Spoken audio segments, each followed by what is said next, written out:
So our San Antonio Brahmas, this is a returning team out of the XFL, coached by Wade Phillips. He probably has the most experience out of most of these coaches. He coached the Houston Roughnecks most recently. He's the former head coach of the Dallas Cowboys. That's probably where he's been most notably known of late.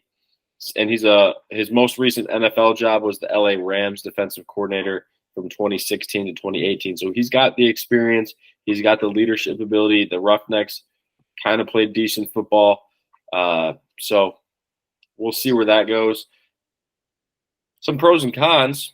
They signed Destroying. He's a very well-known YouTuber and influencer there on that roster now. So that's going to be a big name. That's going to get some draws down there in San Antonio. They have a lot of Big Ten and SEC players. We know from our experience watching college football, those are the two most competitive football conferences and can probably make a difference in the XFL because that competition is decently similar. Wade Phillips is another pro. He's got the experience. He's a great coach. And once again, just Texas football. People love football in Texas, and you can't go wrong. Some cons, though, they were 3-7 last year. Not very good. There's a lot of yellow in their uniforms. It's San Antonio. I get it. They want to be flashy. They want to avoid the sun, reflect the light. Doesn't matter. Maybe we're getting to the point where there's too many teams in Texas, Reese. There's 3 teams in Texas. You still have the Cowboys. You still have the Texans. You still have the Longhorns. There's a lot of football in Texas. There's spring high school practice. The attention's going to be elsewhere. I'm not sold on them. And most of all, this is the con that's just really kind of against me. I understand that it's The Rock. He likes this Brahma, but I don't know what a Brahma is. I looked it up because I didn't know what it was. It's a cow. It's just a grazing cow with horns, and they're tough, but maybe a different mascot. I like the colors, the San Antonio. There's a lot of history down there that you could kind of tie in, but I don't know if I like the Brahmas branding overall. Yeah, I don't blame you. Now, of all the teams in Texas, I mean, I think the Renegades are a big one. I feel like they have to have a team in Houston, but this is the Rocks team, so I feel like they just, based on the process of elimination, like there was no viable candidate. So that's why they cut a team like the Seattle Dragons, because like you mentioned earlier, they don't have a team on the West Coast, and that's kind of a big deal. So yeah, they're in an interesting spot now. This is where it gets interesting because they were a pretty bad team a year ago. They were coached by Hines Ward. Hines Ward's not returning. So who do they get? They get one of the most experienced football coaches, not just in the UFL, but one of the most experienced football coaches ever in Wade Phillips, the guy who's been a former head coach in a big brand in the state of Texas for the Dallas Cowboys. And then after that stint, he was one of the most sought after defensive coordinators before. I don't even know if he retired or if it was just like a general decision as to I guess we're not going to keep coaching football anymore. I don't know what the deal was as why he exactly left the league, but he's returned and now he's going to be the head coach of this team. It's kind of a massive change. And then if you look at the roster, they're actually kind of low. Their biggest question, like we talked about the value of the quarterback position, their biggest question is going to be at quarterback.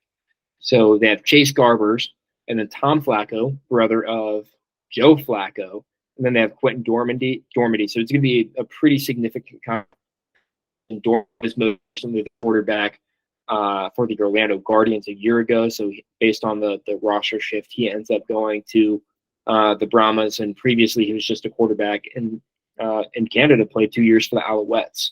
So Tom Flacco, he's also been a Canadian quarterback. He played for Saskatchewan and Ottawa for 2 years, and then he was, first of all, he ended up on the Roughnecks, and then he was released, and then the Brahmas went and signed him. And then Chase Garbers is probably the most notable name. He spent some time playing for the Raiders And then now he's going to be on the Brahmas. So all quarterbacks are new to this roster. The only one with spring league experience is going to be Garbers, who played for the Guardians, who unfortunately happened to be the worst team a year ago. So that's going to be their biggest question. But the rest of the roster looks really, really good. Uh, they're in a spot right now where they're returning a guard, an all XFL player from the Guardians. Cody Latimer also making a shift to the Brahmas. Alex Millette, one of the best centers in the XFL a year ago. Drew Beasley, a really good pass rusher, all XFL team last year. Jordan Williams, the linebacker, is on the all XFL team. And then you look at they've got a lot of guys with NFL experience making their debuts on this roster. Katie Cannon, a receiver from Baylor, he's going to be one of the fastest players in the league. And then he's got Texas roots, so that's going to hopefully transfers. Two former Steelers running backs, Anthony McFarland, a big physical runner, and Jalen Samuels, a speedy runner. Both played for the Steelers. They will be on this roster this year. Tease Tabor, he's an older guy. He's bounced around the NFL. I think he was picked up by the Colts as a drafted free agent, and then just kind of bounced around the league from there. TJ Vasher, a receiver from the Cowboys. I think he spent a little bit of time with the Colts as well. Just a big, long, speedy guy. Jordan Vesey, he was at one point the best receiver in college football. There was a lot of hype around Jordan Vesey when he was at Cal before he entered the league. Never really made it once he got into the league as he played for the Texans. Quincy Wilson, there's a lot of former Colts in this league, but Quincy Wilson was a second-round pick from Florida for the Colts, and it just didn't really work out. He spent time on the Colts and then went to the Jets, and it didn't really work out there either. But a guy with NFL experience, he's not going to be covering NFL receivers really in this league. And then Brad Wayne, we talk about the value of the special teams position. He's a very, very big leg punter, formerly of the Steelers and Giants. So if they can get the quarterback position right, they've got a lot of experience and talent around them. And then obviously one of the most successful and well-known coaches in all of football, let alone the XFL. So they've got really strong roots on this team. I think the Brahmas could be a sleeper here in the XFL.